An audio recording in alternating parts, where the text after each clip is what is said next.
Calon tumbal pesugihan, part 23, menenangkan perasaannya. Dinda pun bergegas lari untuk meraih ponselnya yang Rini sodorkan. Benar saja, bahwa Agil telah meneleponnya sebanyak 57 kali sejak tadi. Saat telepon selanjutnya masuk, Dinda pun buru-buru mengangkatnya. "Halo, Assalamualaikum Kak Agil. Kamu di mana, Neng? Kamu baik-baik aja kan? Kamu enggak kenapa-napa kan?" Agil memotong dengan cepat sapaan Dinda dan bahkan tak menjawab salam yang Dinda lontarkan. "Dinda baik-baik aja, Kak. Maaf ya, Dinda tadi lagi bantuin Rini beresin ruangannya." Ponsel Dinda ada di meja luar ruangannya Rini dan enggak ada nada dering yang Dinda pasang. "Maaf banget ya, Kak," jawab Dinda penuh sesal. Di seberang telepon sana Agil pun mendadak merasa lega usai mendengar jawaban Dinda. Sejak tadi ia sudah kalut setengah mati karena Dinda tak membaca pesan pada WhatsApp yang ia kirim. Ia terus berusaha menghubunginya terus-menerus namun tak kunjung mendapat jawaban. "Ya Allah Neng, kakak pikir kamu kenapa-napa sampai enggak balas pesan dari kakak. Kakak pikir juga kamu marah karena apa yang tadi kakak tulis dalam pesan itu," ujar Agil, mengungkapkan apa yang ia takutkan. Dinda belum baca pesan dari Kak Agil, dan lagi pula mana mungkin Dinda akan marah sama kakak hanya karena isi pesan yang Kak Agil kirim. "Dinda kan bukan anak kecil lagi, Kak. Insya Allah Dinda akan lebih menggunakan akal sehat daripada mengedepankan emosi sesaat." "Kak Agil tenang aja," balas Dinda, mencoba menyabarkan Agil dan perasaannya yang sedang naik turun akibat emosi. Dinda bisa mendengar desah nafas Agil di seberang telepon sana. Tampaknya Agil tengah menenangkan dirinya seperti yang Dinda sarankan. "Maaf ya, kakak jadi overthinking sama Neng Dinda. Seharusnya kakak bisa berpikiran lebih positif, tapi kakak malah menjurus ke pikiran negatif padahal tahu kalau Neng Dinda enggak mungkin macam-macam di luar sana," Agil mengakui dengan nada suara yang begitu serak. Dinda menebak kemungkinan Agil tengah mencoba menahan tangisannya saat ini. "Ya udah, daripada Kak Agil overthinking terus, mendingan Kak Agil kesini aja," susul Dinda sama Rini. "Sekalian Dinda mau pesan tongseng 3 porsi dan keripik tempenya 3 bungkus.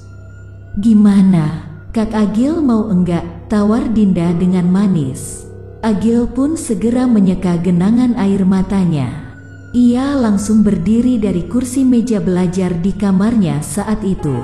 "Serius, Neng ngebolehin kakak buat nyusul?" tanya Agil. "Iya, Kak Agil." "Dinda serius. Kalau kakak mau, nanti Dinda kirim alamatnya lewat WhatsApp," jawab Dinda dengan mantap. "Oke, tunggu ya, kakak bungkusin dulu pesanannya. Neng Dinda kirim aja alamatnya, nanti kakak langsung pergi ke sana," ujar Agil. "Oke, Dinda kirim sekarang ya. Assalamualaikum Kak," pamit Dinda. "Waalaikumsalam Neng," balas Agil. Agil langsung keluar dari kamarnya menuju warung untuk membungkus tongseng pesanan Dinda. Jaya dan Denny menatapnya karena melihat kedua mata Agil memerah. "Kamu abis tidur atau abis nangis?" tanya Jaya. "Abis tidur, Pak. Terbangun gara-gara ada pesan dari Neng Dinda yang ternyata udah dari tadi pesan tongseng di butiknya Neng Rini," jawab Agil, tak ingin Jaya tahu kalau dirinya baru saja kembali bertingkah seperti saat Hesti tengah mengkhianatinya dulu. "Kamu mau antar ke sana?" tanya Denny. "Iya, Kak, Agil yang mau antar ke sana," jawab Agil. "Ya udah, hati-hati di jalan. Jangan ngebut," pesan Denny. "Iya, Kak. Assalamualaikum," pamit Agil. "Waalaikumsalam," jawab Jaya dan Denny kompak. Dinda membuka pesan dari Agil yang tadi belum sempat ia baca. Di dalam pesan itu tampaknya Agil tengah mengungkapkan perasaannya kepada Dinda. "Kak Agil, Neng, mana mungkin Kak Agil bisa marah sama kamu setelah kamu kembali hadir dan bersedia berada di sisi kakak untuk menjadi pelipur lara. Kalau boleh kakak jujur, saat ini rasanya kakak ingin sekali selalu ada di samping kamu untuk melepaskan semua rasa sakit dan sesal yang bertumpuk jadi satu di dalam hati kakak selama 13 tahun terakhir. Tapi itu jelas adalah niatan paling egois yang mungkin tidak akan bisa kamu terima. Kakak udah merasa bahagia saat tahu kalau nama kakak adalah satu-satunya yang selalu kamu sebut di dalam doa-doamu. Meski saat ini kenyataannya kita hanya berteman, tapi kakak rasa fakta itu udah cukup untuk memberikan rasa bahagia ke dalam hati kakak yang hancur. Intinya, kakak bahagia saat tahu kalau Neng Dinda menggunakan inisial nama kakak di belakang nama pena Neng Dinda. Kakak merasa sangat berharga, meski hanya sebagai teman. Usai membaca pesan itu, Dinda pun tersenyum sendu kembali seperti biasanya.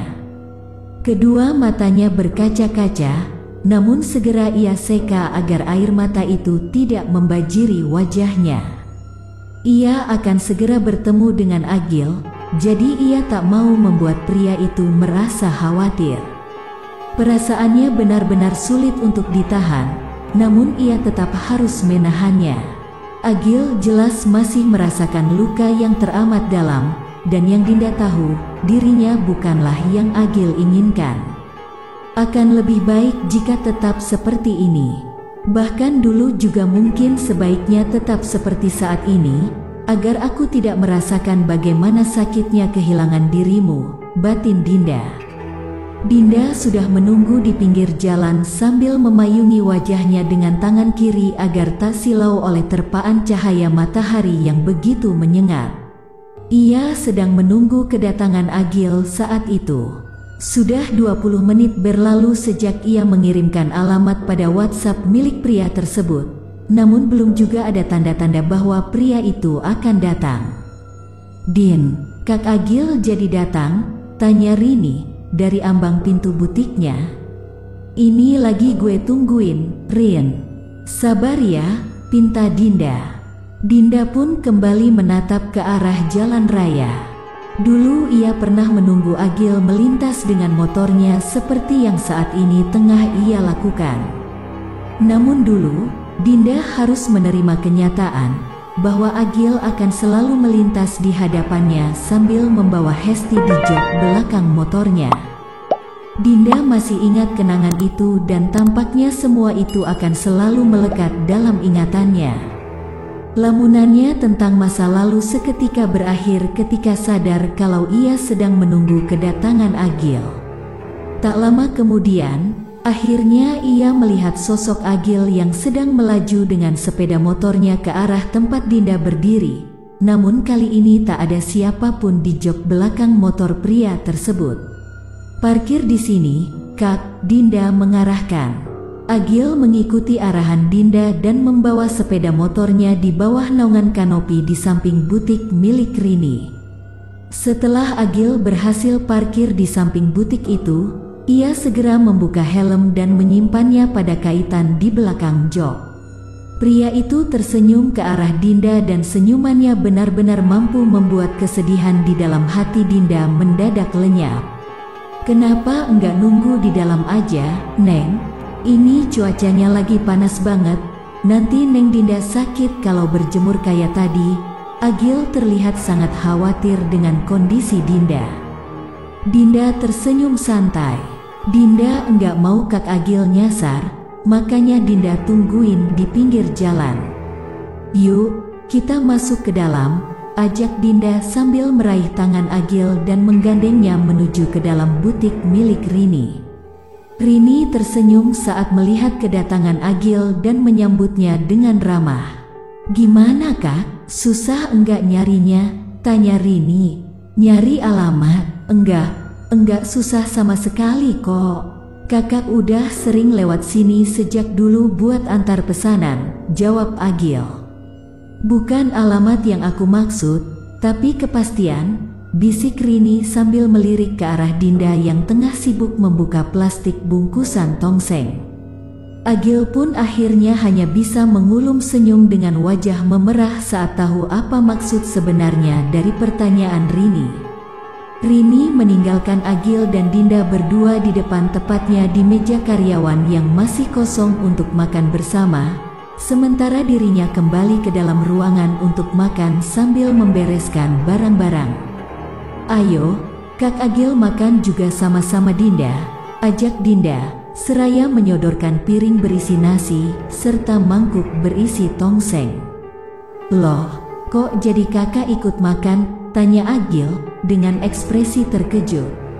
"Iya dong, kan Dinda pesan 3 porsi, 1 buat Rini, 1 buat Kak Agil, dan 1 buat Dinda." "Ya masa Dinda tega ngundang Kak Agil ke sini cuma buat lihat Dinda sama Rini makan?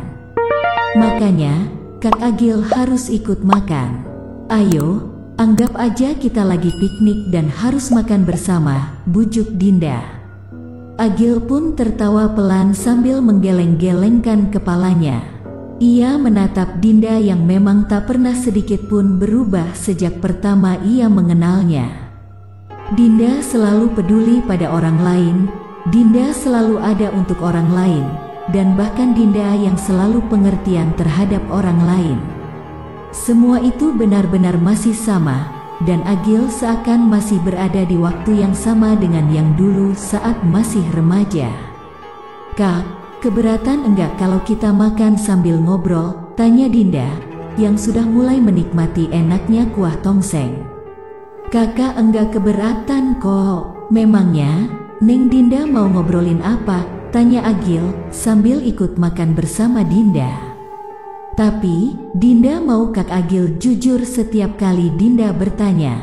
Apapun pertanyaan yang akan Dinda ajukan, Dinda butuh jawabannya dari Kak Agil, dan Dinda enggak butuh Kak Agil mengelak, mohon Dinda penuh harap. Agil menatap kedua mata Dinda yang indah dan menemukan perasaan penuh harap yang tengah gadis itu gantungkan padanya. Membuatnya tak tega untuk menolak, meski ia yakin akan ada pertanyaan yang menjurus pada luka hatinya di masa lalu. Agil pun tersenyum. "Iya Neng, insya Allah akan kakak jawab dengan jujur semua pertanyaan dari Neng Dinda," janji Agil. Bersambung. Makin menarik dan penasaran dengan cerita selanjutnya kan? Terus pantengin channel Asal Gawe. Jangan lupa like, komen, subscribe, dan bagikan, serta tonton video lainnya. Salam sehat dan sukses untuk semua.